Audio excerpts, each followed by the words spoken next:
सर्वप्रथम सर्वांना श्री स्वामी समर्थ. स्वामी महाराजांच्या कृपेने तुमच्या सर्व चांगल्या इच्छा पूर्ण होत ही स्वामींचरणी प्रार्थना करते आणि आजच्या व्हिडिओला सुरुवात करते. श्रीपाद श्री वल्लभ श्री नृसिंह सरस्वती महाराज की जय. श्री स्वामी समर्थ महाराज की जय. तर उद्या माघ शुक्ल प्रतिपदा म्हणजेच गुरु प्रतिपदा म्हणून हा दिवस साजरा केला जातो. उद्या 13 फेब्रुवारी वार गुरुवार. उद्या गुरु प्रतिपदेचा दिवस आलेला आहे. गुरु प्रतिपदा हा दिवस श्री नृसिंह सरस्वती महाराजांचा शैल्य गमनाचा हा दिवस आहे. या दिवशी महाराज कर्दळी वनात गुप्त झाले होते. 1528ला महाराष्ट्रातील लाडकारंजे येथे श्री नृसिंह सरस्वती महाराजांचा जन्म झाला.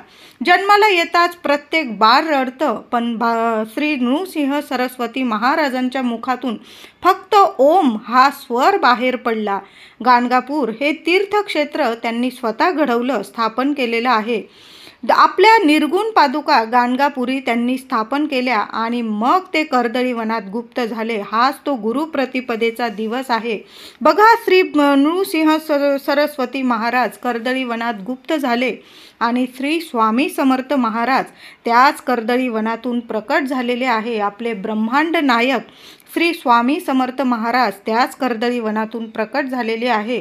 तर उद्या गुरु प्रतिपदेचा दिवस आहे. खूप छान सोन्यासारखा दिवस आहे.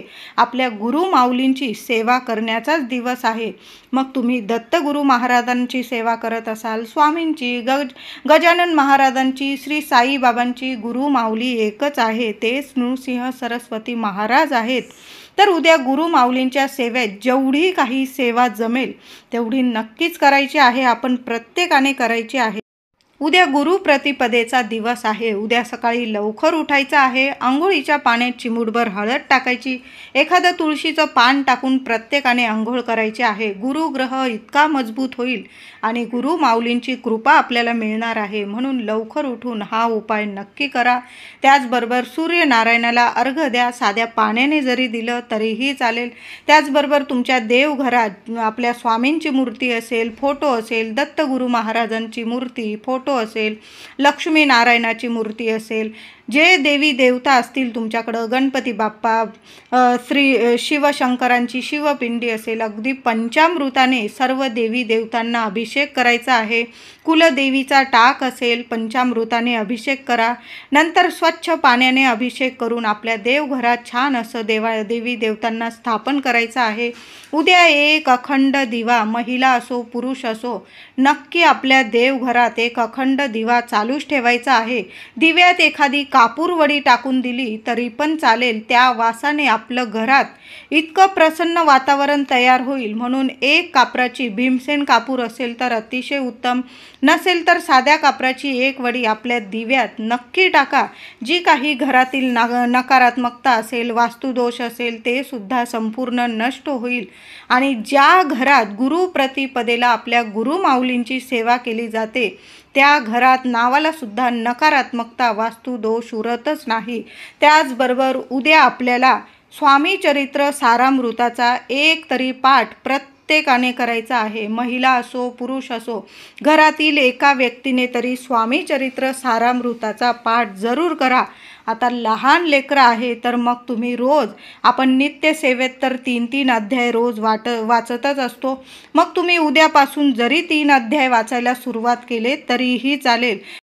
उद्या गुरुचरित्रातील आपल्याला 2 अध्याय जरूर पठण करायचे आहे. सर्वांनी पठण करा. आपण स्वामींची सेवा करणारच आहोत. त्याचबरोबर गुरुचरित्रातील 51 आणि 52 हे 2 अध्याय आपल्याला पठण करायचं आहे. त्याचबरोबर उद्या महिला असेल पुरुष असेल, आपल्याला एका देवळाची पायरी जरूर चढायची आहे. तुमच्या घराजवळ दत्तगुरु महाराजांचं मंदिर असेल, श्री साईबाबांचं असेल, गजानन महाराजांचं असेल, स्वामींचं मठ असेल, देऊळ असेल, मी म्हणेल सर्वांनी उद्या सहकुटुंब सहपरिवार जाऊन आपल्या स्वामींचं, आपल्या माऊलींचं दर्शन जरूर घ्या. बरोबर जाताना थोडीशी चाफ्याची फुलं, एखादं नारळ, खडीसाखर जरूर घेऊन जा. जा. काही नाही घेऊन जाता आलं तर उद्या स्वामींना काहीतरी गोडाधोडाचा नैवेद्य जरूर घेऊन जा. तुम्हाला जो नैवेद्य बनवून न्यायचा असेल, मग तुम्ही बेसनाचे लाडू न्या, पुरणपोळी न्या, जिलेबी न्या, बुंदीचा नैवेद्य नेला, काहीतरी पिवळा धमक नैवेद्य नेता आला तुम्हाला तर जरूर न्या. नाहीच काही जमलं, काही कामानिमित्त असाल तुम्ही, तर तुम्ही डझनभर केळी, अर्धा डझन, डझनभर केळी, पिवळी धमक केळी जरी घेऊन गेला स्वामींच्या दर्शनाला जाताना, खाली हात जाऊ नका. प्रत्येकाने या देवळाची एक पायरी चढून तर बघा. सर्व संकटातून एका क्षणात नक्कीच मुक्त व्हाल. स्वामी पाठीशी आहे, मागे पुढे आहे स्वामी. काहीच काळजी करू नका. उद्या माऊलींच्या देवळाची पायरी चढून तर बघा. प्रत्येकाने सहकुटुंब सहपरिवार जा आणि आपल्या स्वामी माऊलींचं दर्शन घ्या. तिथं शांत बसा. एक माळ जप करता आला तर तिथं जरूर जप करा आणि भरभरून दर्शन घेऊन मुजरा करून आपल्याला घरी यायचं आहे. उद्या महिलांनो, सकाळी आपल्या देवघरातील देवांची छान अशी पूजा झाली की घरात सुद्धा एक पाणी शिंपडून द्यायचं आहे. थोडंसं पाणी घ्यायचं, त्यात थोडं गोमूत्र टाका, गंगाजल असेल, हळद टाका, थोडंसं गुलाबजल असेल, थोडा कापूर कांडून टाका आणि हे पाणी आपल्या घराच्या कान्याकोपऱ्यात ते पाणी शिंपडून द्यायचं आहे. तुमच्या घरातील जे वास्तुदोष असतील, नजर दोष असतील, ते संपूर्णपणे नष्ट होतील आणि अगदी सुंदर वातावरण, पवित्र वातावरण तुमच्या घरात तयार होणार आहे. त्याचबरोबर आपल्याला घराच्या उंबरठ्यावर सुद्धा उद्या गुरुवार आलेला आहे. महिलांनो, जरूर हे उपाय तापाय करायचे आहे. ज्या घरात गुरुवारी हे साधे सोपे उपाय केले जातात, सेवा केली जातात, त्या घरात गुरु माऊलींची कृपा अखंड राहते, आपली कुलदेवी प्रसन्न राहते आणि त्या घरावर संकट नावाला सुद्धा येत नाही. म्हणून आपल्याला उंबरठ्यावर सुद्धा हळद आणि गोमूत्राचं लेपन करायचं आहे. अगदी पातळ लेपन केलं तरीही चालेल, पण लेपन अवश्य करायचं आहे. दार सुद्धा असेल तुमचं, आज तर तुम्ही पुसलंच असेल, उद्या आपल्या उंबरठ्याची सुद्धा पूजा करायची आहे. लहानशी रांगोळी काढा. गुरुप्रतिपदेचा दिवस आहे. लांबून लांबून लोक गाणगापुरात जातात दर्शनाला, अक्कलकोटला जातात. आपल्याला तिथं जाता येत नसेल, आपण घरातून जरी सेवा केली, माऊली आहे प्रत्येक क्षणी आपल्या पाठीमागे उभीच आहे आपली माऊली. म्हणून घरातून सुद्धा आपण जेवढी सेवा करू ना, आपल्या गुरु माऊलीला साधी भोळी वेडी वाकडी सेवा सुद्धा कबूल आहे. म्हणून उद्या नक्की आपल्या उंबरठ्याची, घरादाराची पूजा करायची आहे. तुळशीला सुद्धा उद्या 2 चमचे गाईचं कच्चं दूध अर्पण करा. चिमूटभर हळद अर्पण करा. ओम नमो भगवते वासुदेवाय नमः या मंत्राचा जप किमान 21 वेळा 11 वेळा नक्की करायचा आहे. उद्या महिलांनो, आपल्या देवघरात देवांची छान पूजा केली की एक अखंड दिवा चालूच ठेवायचा आहे. उद्या लोबान किंवा गुगल आपल्या घरात हा धूप जरूर जाळायचा आहे. कापूर आरती करायची आहे. दोन्ही वेळा कापूर आरती जमली तर नक्की करा, नाही जमली संध्याकाळी तरी किमान सहकुटुंब सहपरिवार आपल्या गणपती बाप्पाची, स्वामींची, दत्तगुरू महाराजांची, आपल्या कुलदेवीची, माता लक्ष्मीची, सर्व देवी देवतांची आरती नक्की करायची आहे. सहकुटुंब सहपरिवार एकत्र येऊन आरती करायची आहे. उद्या सकाळ किंवा संध्याकाळी महिलांनो, तुम्हाला जेव्हा जमेल ना, आपल्याला नैवेद्य दाखवायचा आहे. आपल्या देवघरात आपण स्वामींना दर्शनाला जाणार तेव्हा सुद्धा नैवेद्य बरोबर घेऊन जा आणि घरात सुद्धा नैवेद्य दाखवायचा आहे. छान असा सात्विक नैवेद्य बनवा. वरण भात, घेवड्याच्या शेंगा. उद्या घेवड्याच्या शेंगांना खूप महत्त्व आहे. बघा, 7 जन्मांचं दुःख दारिद्र्य दूर होईल. तर उद्या घेवड्याच्या शेंगांची भाजी करायची आहे तुम्हाला. अगदी साधी तेलावर परतून जरी केली महिलांनो, कांदा लसूण नाही वापरायचा आहे आपल्याला. फक्त वरण भात, भाजी पोळी असा सात्विक नैवेद्य बनवायचा आहे. त्याचबरोबर काही गोडधोड नैवेद्य बनवत असाल तर थोडेसे बेसनाचे लाडू आपल्याला दत्तगुरू महाराजांना, स्वामींना नैवेद्यात दाखवायचे आहे आणि तो नैवेद्य तसाच राहू द्या लाडूंचा. तुम्ही दुसऱ्या दिवशी शुक्रवारी जरी सहकुटुंब सहपरिवार प्रसाद स्वरूप खाल्ला तरीही चालेल. फक्त वरण भात, घेवड्याच्या शेंगांची भाजी आपण जो नैवेद्य दाखवणार आहोत तो तुम्ही नंतर प्रसाद स्वरूप खाल्ला तरीही चालेल, पण बेसनाचे लाडू आपण दुसऱ्या दिवशी खाल्ला किंवा रात्री तुम्ही खाल्ला उद्या तरीही चालेल, पण बेसनाच्या लाडूचा नैवेद्य उद्या जरूर दाखवा. पूर्णवर्णाचा नैवेद्य बनवत असाल तुम्ही तोही दाखवू शकता. पिवळ्या नैवेद्याला उद्या खूप महत्त्व आहे. आपल्या देवघरात सुद्धा सर्व देवी देवतांना उद्या पिवळ्या कलरची, मग झेंडूची असेल, चाफ्याची असेल, जी तुम्हाला फुलं मिळतील ना पिवळ्या कलरची, ती पिवळ्या कलरची आपल्याला फुलं अर्पण करायची आहे. नैवेद्य आपण दाखवणार त्या नैवेद्यावर एक का होईना तुळशी पत्र ठेवायला विसरू नका. स्वामींना, दत्तगुरू महाराजांना, भगवान विष्णूंना आपण जेव्हा पण नैवेद्य दाखवतो तो नैवेद्य तेव्हाच पूर्ण होतो जेव्हा आपण त्यावर तुळशी पत्र ठेवत असतो.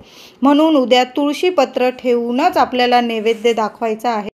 तुमच्या घराजवळ जर एखादं केळीचं झाड असेल तर मी म्हणेल उद्या केळीच्या झाडाला स्पर्श करा. एखादा दिवा नेलेला असेल तुम्ही बरोबर, केळीचं झाड असेल तर मी म्हणेल जा तिथं दर्शन घ्या, लोटाभर पाणी घेऊन जा.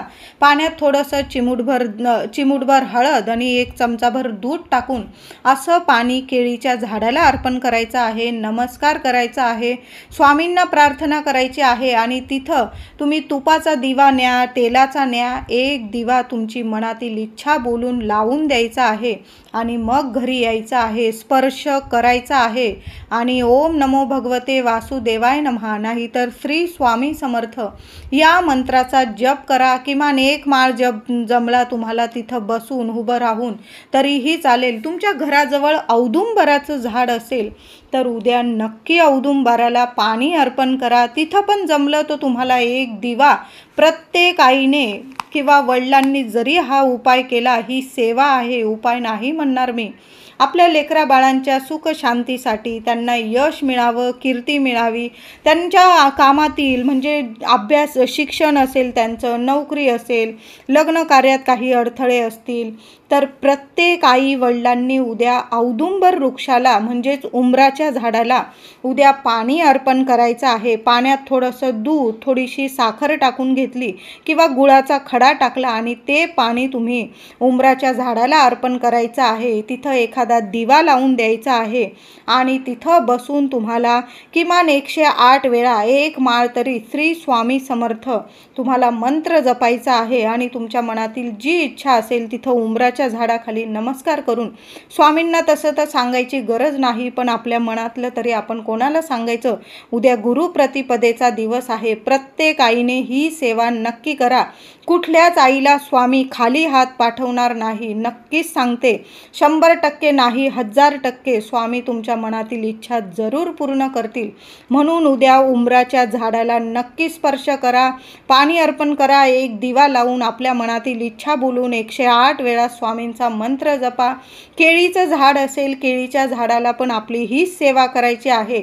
उद्या दोन्ही झाडांना स्पर्श करा आणि मग घरी यायचं आहे. कुठल्याही मंदिरात गेल्यावर, कुठल्याही झाडाची पूजा केल्यानंतर ते पाय आपल्या घरातच यायला हवे. इतरांच्या घरी वगैरे जाऊ नका. मग आपण केलेलं पुण्य फळ ते त्यांना प्राप्त होतं, आपल्याला मिळत नाही. म्हणून कधी पण तुम्ही मंदिरात जाल किंवा एखाद्या झाडाचं पूजन करायला जाल तर कुठंच थांबू नका, सरळ आपल्या घरी यायचं आहे. नाहीतर आपलं पुण्य दुसऱ्यांच्या पदरात जात असतं. म्हणून उद्या आपण उंबराच्या झाडाची पूजा करा, केळीच्या झाडाची पूजा करा. स्वामींच्या, दत्तगुरू महाराजांच्या मंदिरात आपण जाणारच आहोत तर सरळ आपल्या घरीच यायचं आहे, इतर कुणाच्याच घरी जायचं नाही. उद्या स्वामी चरित्र सारामृताचा 1 तरी पाठ जरूर करा. नाही जमलं, आपली नित्य सेवा तरी प्रत्येकाने करायचं आहे. आणि 11 माळी श्री स्वामी समर्थ, श्री स्वामी समर्थ मंत्र जपायला विसरू नका. तारक मंत्राची सेवा करायची असेल, घरात कुणाला आजारपण असेल, दुःख असेल, दारिद्र्य असेल, चिंता असेल, आरोग्य नीट नसेल तर त्या महिला किंवा पुरुष कोणीही ही सेवा केली तरीही चालेल. पेलाभर पाणी घ्या, त्यावर उजवा हात ठेवा आणि 11 वेळा तारक मंत्र पठण करून ते पाणी सर्वांनी तीर्थ स्वरूप घ्यायचं आहे. उद्या चुकून सुद्धा कुणाची निंदा नालस्ती करू नका. नाही तर कितीही सेवा केली, कितीही उपाय तापाय केले, त्याचं फळ आपल्याला मिळत नाही. म्हणून कुणाचंच मन दुखणार नाही. ह्याच दिवशी काय कधीच कुणाचं मन दुखेल असं आपण वागू नये. आपले स्वामी आहे, ब्रह्मांड नायक आहे, प्रत्येक क्षणाला स्वामींची नजर आपल्यावर असते, प्रत्येकावर असते. मग आपलं कुणी वाईट करत असेल किंवा आपण कुणाला वाईट त्रास देत असेल, प्रत्येक क्षणाला स्वामी आपल्याबरोबरच असतात. म्हणून कुणाचीच निंदा नालस्ती, कुणाचं मन दुखेल असं वागायचं नाही. त्याचबरोबर मांसाहार, मद्यपान चुकूनसुद्धा उद्या करू नका. जेवढी सेवा होईल तेवढी नक्की करायचं आहे. तारक मंत्राचं पाणी आपल्या घरात सुद्धा थोडं थोडं शिंपडून द्या आणि प्रत्येकाने उद्या तारक मंत्राचं पाणी, पवित्र पाणी तयार करून सेवा करून ते पाणी प्रत्येकाने नक्की तीर्थस्वरूप घ्यायचं आहे. स्वामींचा आशीर्वाद आहे. म्हणून उद्या ही एवढी सेवा नक्की करा, प्रत्येकाने करा. गुरुप्रतिपदेचा दिवस आहे, संधी सोडू नका. अशी संधी पुन्हा येणे नाही. म्हणून सुंदर दिवस आहे. सगळ्या सेवा मी जेवढ्या सांगितल्या अगदी साध्या सोप्या आहे, जेवढ्या जमेल तेवढ्या नक्की करायच्या आहे. आणि हे 2 नैवेद्य तरी नक्की दाखवा महिलांनो. 4 दिवस असेल, सेवा उपाय करू नका. माझ्या पुरुष दादांनी सेवा उपाय केली तरीही चालेल. व्हिडिओ आवडला असेल तर लाईक करा, शेअर करा, चॅनल